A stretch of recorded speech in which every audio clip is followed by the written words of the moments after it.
Namaste, Sat Sri Akal and Salam friends.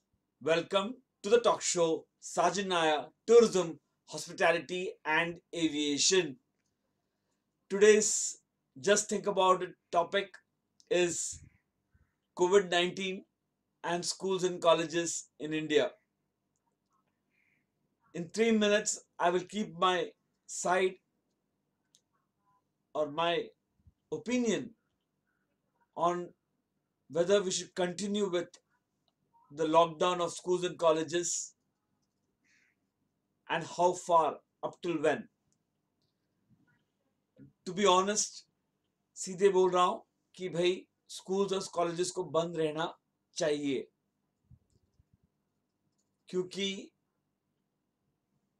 सीधी सी बात है, जो बच्चे हैं, जो स्टूडेंट्स स्कूल्स में हैं 10वीं तक या 12वीं तक स्कूल्स में हैं और 12वीं के बाद जो ग्रेजुएशन के लिए पढ़ाई करते हैं, इनके लिए खास करके स्कूल्स और कॉलेजेस बंद रहने चाहिए, क्योंकि वी एज अडल्ट्स, हम जो बड़े हैं, are to protect the younger generation. It is our responsibility. ये हमारी जिम्मेदारी है कि हम आने वाले जनरेशन को प्रोटेक्ट करें. और बहुत इंपॉर्टेंट बात यह है कि अभी जो अडेप्ट हुआ है, जो नया मेथड अडेप्ट हुआ है, टीचर्स के लिए बहुत बड़ी दिक्कत की बात है और स्टूडेंट्स के लिए भी बहुत दिक्कत की बात है, जो कि नया तरीका है ऑनलाइन करना सब कुछ. हमारे लिए भी आसान, मैं हमारे लिए जब कह रहा हूँ तो टीचर्स के हिसाब से कह रहा हूँ, हमारे लिए भी आसान नहीं है. और जो कि हम एक क्लास में 50-60 बच्चे रख के बात करते हैं, उनको सबको कंप्यूटर में लेके आके उनको ध्यान लेके आना आसान काम नहीं है, ना कि हमको और ना उनको भी. लेकिन फिर भी मैं कहता हूं कि कॉलेजेस और स्कूल्स नहीं खुलने चाहिए, क्योंकि अगर खुला तो फिर वो एक टाइम बॉम्ब होगा. कब कहां कैसे फटेगा और हम कंट्रोल नहीं कर पाएंगे, एक साथ फटेगा.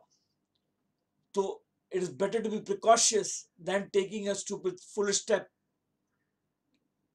So let us be very calm and quiet and tell ourselves it's better our children at home, it's better that they are there safe and sound, as compared to being open to other issues that could crop up because of COVID-19.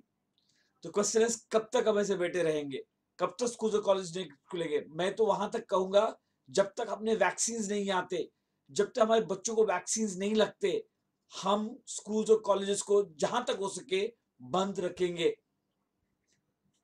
आने वाला नस्ल हमारे हाथ में है. अगर हम उन्हें प्रोटेक्ट करते हैं, जो हमारी जिम्मेदारी है, तो बाकी का सारी चीजें अपने आप से ये हो जाएगा. और रही बात उन बच्चों की, उन स्टूडेंट्स की, उन कॉलेजेस की, उन स्कूल्स की, उस इंडिया की जहां पर ऑनलाइन नहीं पहुंच सकता,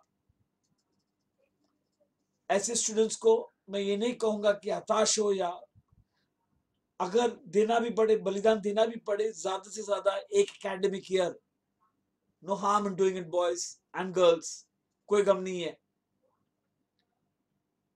क्योंकि ये हमारे हाथ में नहीं है. हमारे हाथ में कुछ भी होता तो obviously we would have taken steps accordingly. लेकिन अगर हम आप तक पहुंच नहीं पा रहे, ऑनलाइन एजुकेशन आप तक नहीं पहुंच रहा है, तो आपको ये नहीं बोलना है कि बस सब कुछ खत्म हो गया. नहीं, it's just a sacrifice of 1 year. Yes, sacrifice, yes, I take a use the word sacrifice, balidan. Yes, we can still continue and go further later on. That's what my thoughts are about education and COVID-19. I hope you engage with my thought process and do tell me what you think about it. Thank you.